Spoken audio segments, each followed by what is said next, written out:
Tech Nuggets, VyOS and GNS3.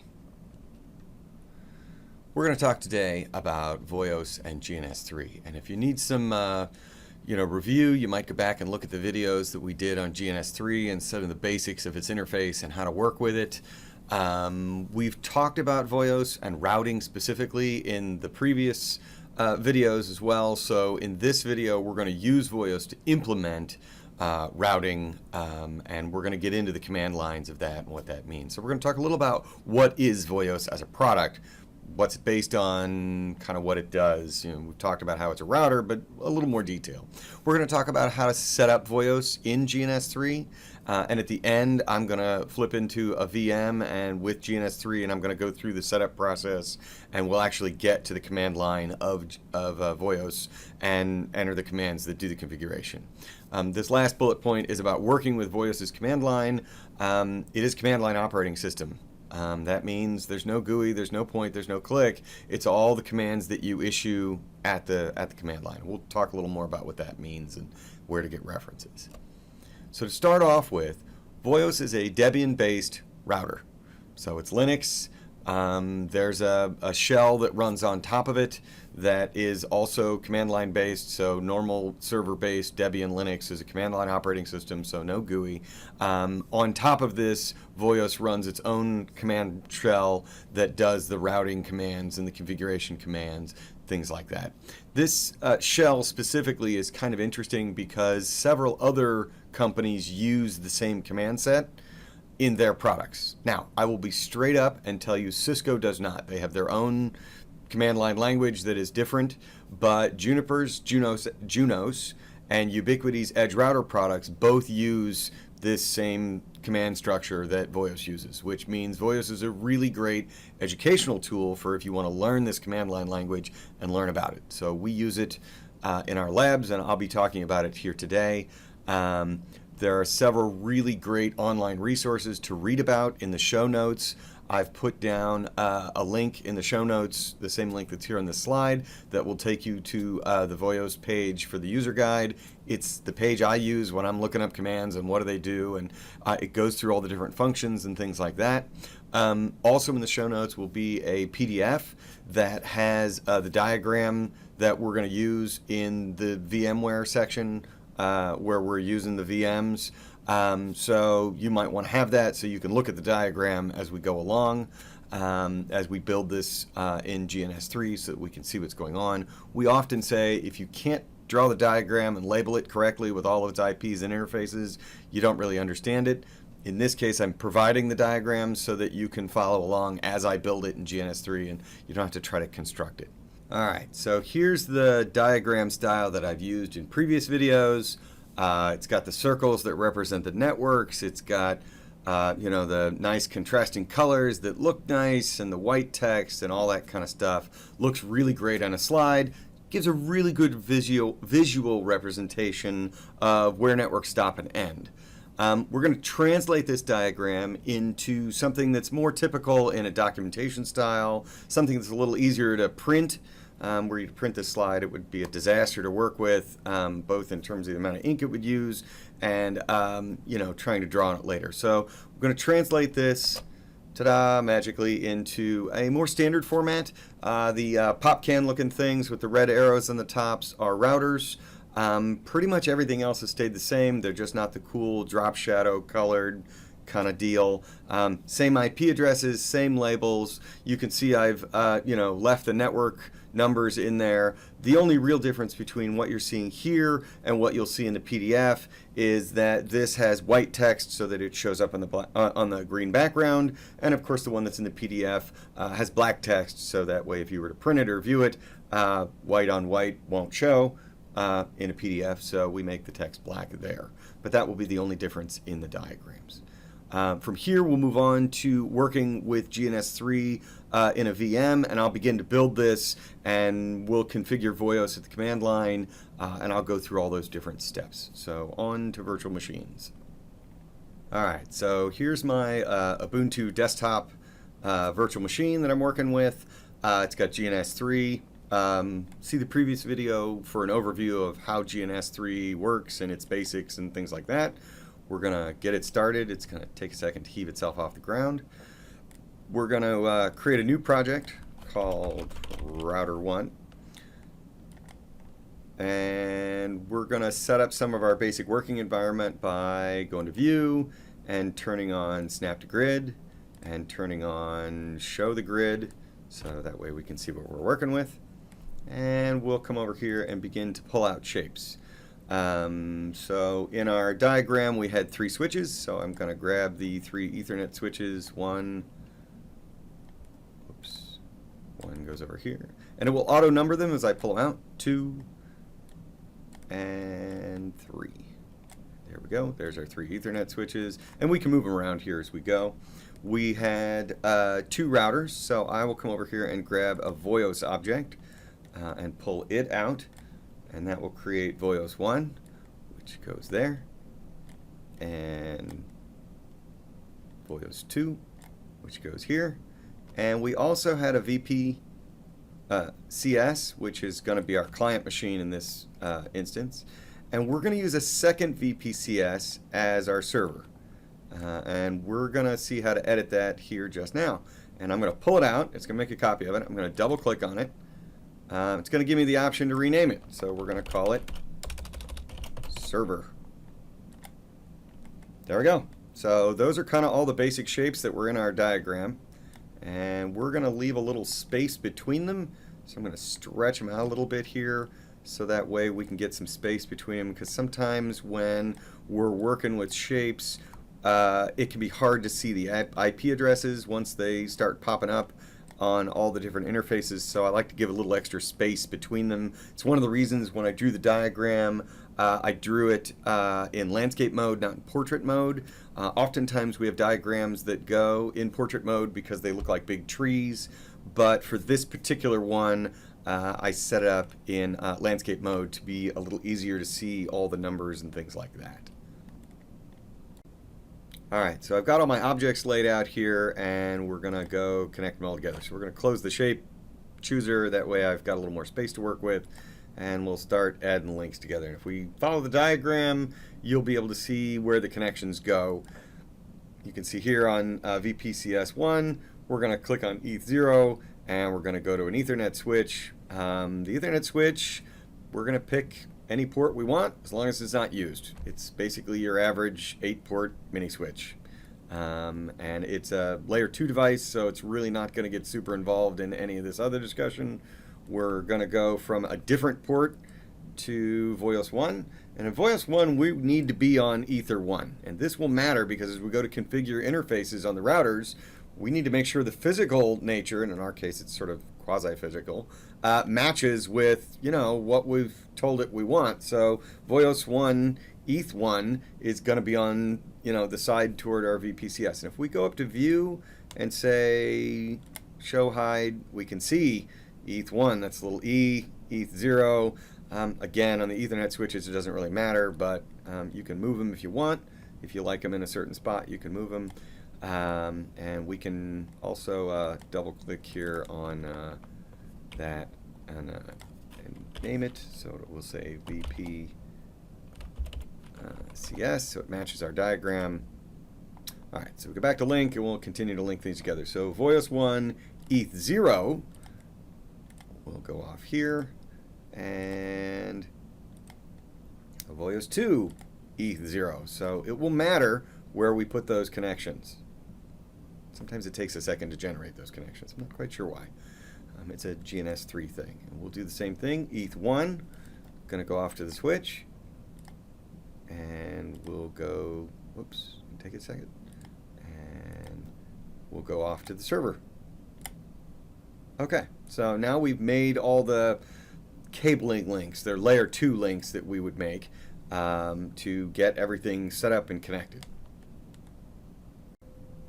Alright, so everything's laid out. We're going to turn it all on with a little play button, and you'll see the VPCSs will start almost instantly, very quickly. The VyOS boxes, however, are actually virtual machines. They're Oracle VirtualBox machines, and when you start those kinds of things, they automatically start their consoles. So you'll watch it boot, and it's going to do its normal kind of boot process. And we can come over and click on, I think it's this one, which should pop up. Yes, it'll pop up our VyOS consoles as they boot, but it will also pop up our VPCS consoles. So we can see server and we can see the VPCS. And they're boot really fast. There's not much booting to them. But you can see the VyOS boxes here are going to take a little bit. And the more of them you run, the longer all of them take, because they're VMs. So they're all sort of doing battle for the same CPU that's hiding under here virtualized. So yes, we are doing recursive VMs, so VMs inside of VMs, and it will take a little while for it to get to its self. But you can click on the different consoles, you can put them in the background while we wait for them to boot. You can come over here and see that there's 4 of them running, 2 virtual machines with the little red dots mean, and you can click on terminal and then you can pick between them. So if you've shoved one in the back and you want to go see it, you can pull it up and say, well, I really want to see, VyOS 2. Okay, well, there you go, there's VyOS 2. And you put it back and you can go pick the other ones. And we will skip ahead here a little bit as we wait for all our VMs to start, but I won't do any configuring until then. So time lapse.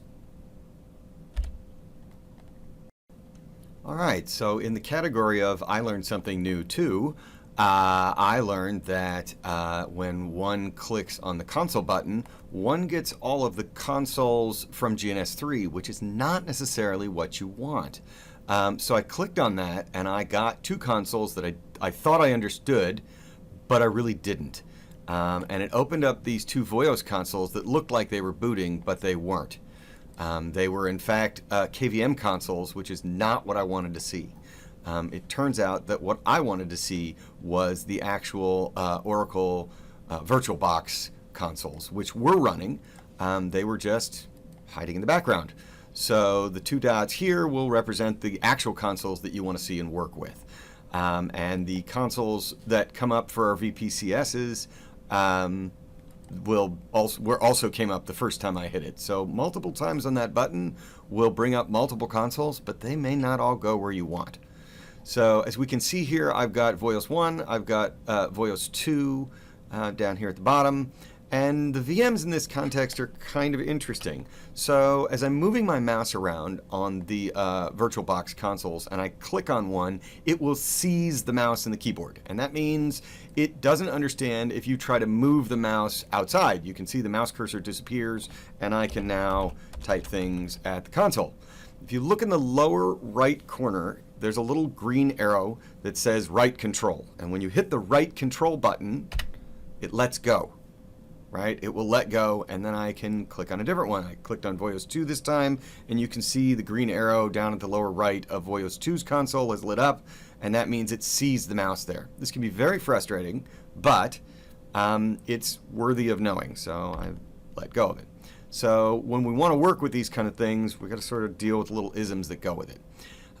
In this case, if we jump back to GNS3, we can see all of my VPCSs are running. I've got both my VyOSs are up and running. All the little green dots are there, showing that everything's hot and ready to go. All right, so the first thing I'm going to go over is how to configure our VPCSs. The VPCS is a really, really simple Linux config. It's got its own little command line interface on top of it. It's very straightforward, and by looking at it here, you can see it just says press question mark to help. So we'll press question mark and get some help. We can see that there's a variety of things. I can use my scroll wheel and scroll back up in the terminal window to see my command. And we can see that there really aren't all that many commands to get. The one that we'll be using here will be the IP command that we can see right here. And if we were to type IP and question mark, we would get help for the IP command, which will tell us that we need to type an IP and an address with a mask and a gateway. So we're going to type, IP, And when this is the server console, so when we look at the server console and we look at our diagram, we can see that 192.168.54.100/24 is the IP address of our own machine.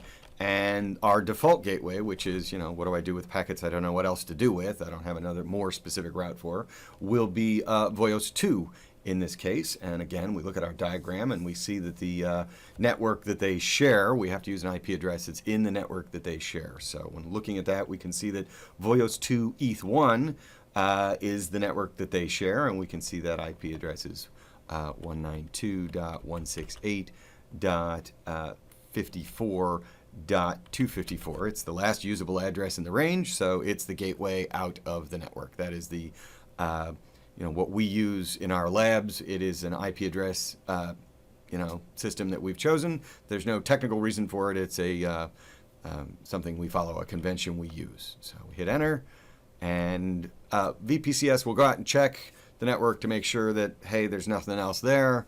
If I were to ask it questions like, hey, I want to know about how I'm configured, we can type the show command, and it will give us that back. Now, unfortunately, the command output that it gives is a little wider than the console window there, and I could probably make the console window wider by grabbing it. You can see it all fits now. So it shows me my v4 address, it shows me my link local, FE80's link local v6 address, and it shows me the gateway that I programmed in. It also shows me my MAC address, and some other things that we're not going to get into right now. We see our host name, which is server, and I'm going to make it smaller again so that everything kind of fits a little better later. But you can see here we got our IP address programmed in. Now, since there's nothing else on the network that has an IP address, I can't ping anything. So there's nothing to ping until we get VyOS to work. If I had another VPCS that I'd attached to the same Ethernet switch and configured, we could ping and it would work. Let's go do the same thing to the VPCS on the other end. We did server, we're going to do this end. So we look at the IP address for VPCS1, which is 192.168.202.50/24. And on VyOS 1 ETH1, which is the gateway for this network, we can see the IP address is 192.168.202.254. And we'll hit enter, and it will check again for duplicate IP addresses, and we can see on the show command it's assigned that address.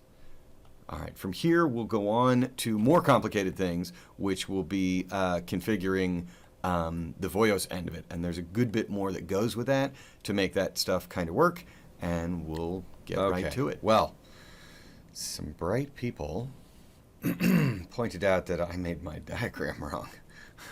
When I did my links, I did not follow the diagram closely. The devil is in the details with these kinds of things, so I am going to make a few changes. If you look at your diagram, you will notice that for VyOS 1, ETH0 is on the wrong side, and that would not match our diagram. So I'm going to delete that, and since we haven't configured anything on either of that, it won't hurt a thing. So we'll go ETH1 to ETH1, which is what it should be, and ETH0 to ETH0, and this should match our diagram, even though I screwed it up. So we will continue on and go configure routers. So this should match our diagram. Apologize. Mistakes were made. Corrections were made. Moving on. Okay, so now comes the time to do some actual VyOS configuring. So we will go look at the console of VyOS 1, which will let us begin to work with it. So we can see here we're looking at a standard Debian login. We're going to log in with ITS class, and if you're one of my students, you'll know the password. I won't have to tell you. And you can see the host name for this system is ITS VyOS X. Now, we can go in through configuration and change that to be VyOS 1 and VyOS 2, but remember they all start off as VMs and they're all copies of each other, so they're all going to show up as VyOS X. So it always behooves you to look closely at the top of the screen up here to make sure you're configuring what you think you're configuring. At this point, I've logged in, and we are using a bash shell in addition, and on top of that, layered on top of that, is the command line that I talked about earlier that will have additional commands that will let us configure that. So some of the first things to do are things like question mark. And you'll notice I didn't even get a chance to, like, it doesn't show up at the screen at the top.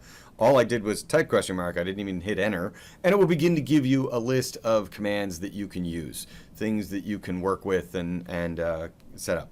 The colon means that we've paused to stop at a screen full. You can hit space to get you out of it. You can hit enter to give you one line at a time. And you can hit quit to just drop you back to the prompt. So if you just want to see what was on the screen there. I'm going to go through a very few of the most basic useful commands here.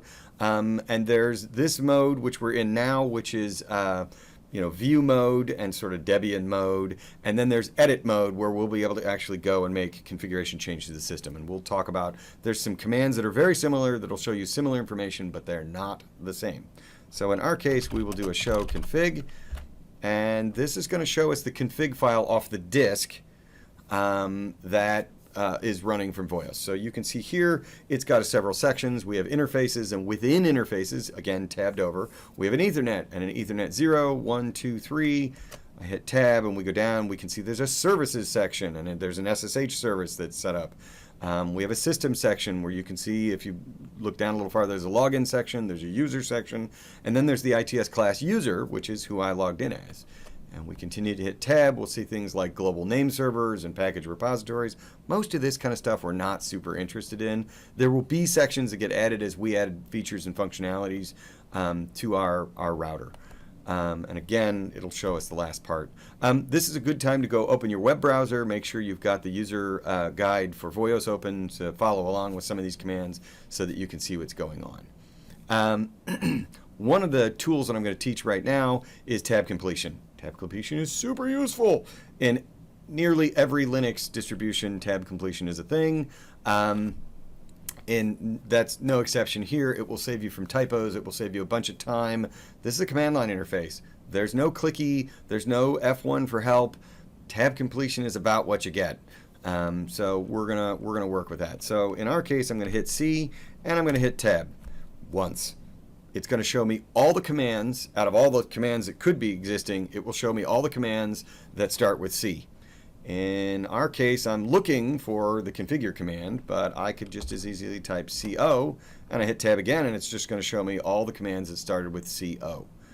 And if I type CON, oh, there's two. We're whittling it down. Now, if there's only one command that matches what you've typed, and in our case, CON, CONF, configure will pop out because it's the only choice option, the only choice that works. So I go into configure mode, and you can see it's changed the prompt. The $ goes away. We now have a £. That's not a hashtag. And it also changes the prompt to add this edit above it. So you'll know visually when you're in configure mode. Configure mode is the mode we must be in to issue commands to the router to be able to make changes to what we want. One of the things that goes away is show config. Unfortunately, they do it a different way. It's a different command. We want to, by showing the configuration here, all we have to do is hit show.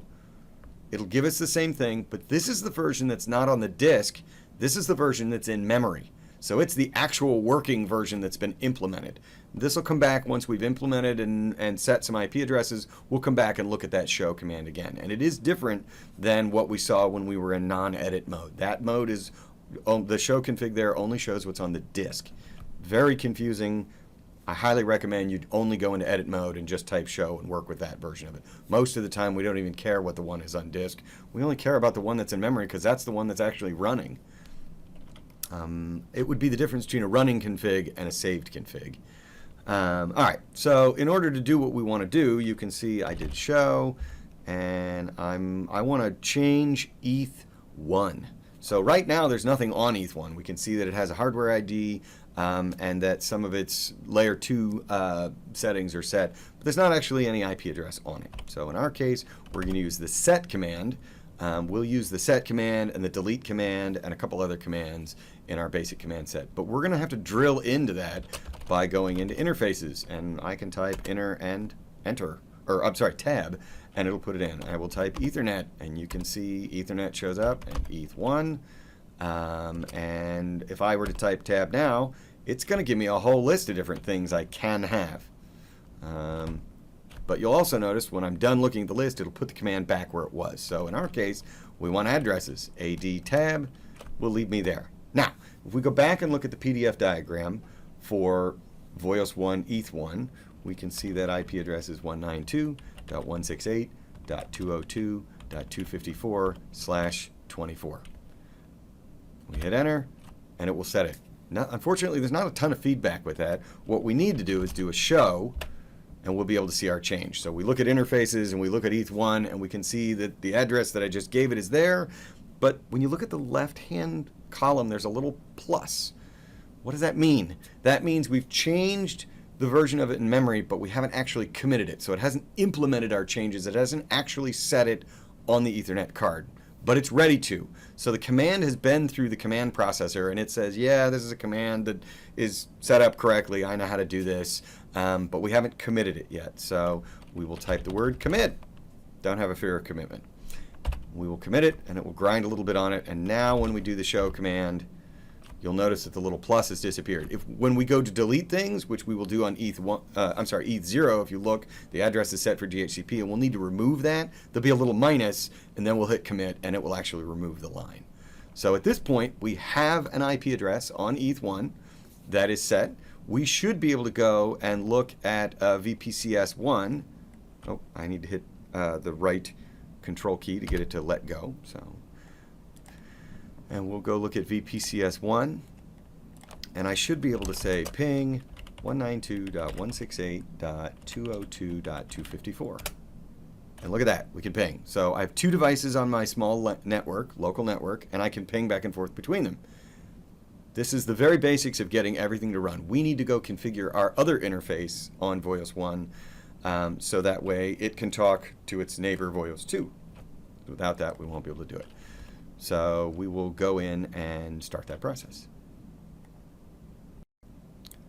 So far this has been a very long video. This is much longer than one of our normal nuggets. So I'm going to stop it here, go get a cup of coffee, take a break. We'll pick it up on the next video, and we'll continue right here from where we left off. There should be a link at the end of this video that will take you to the next video, but this seemed like a good stopping point since we've got two hosts that are pinging back and forth on a local LAN level. This will be a good time to take a break.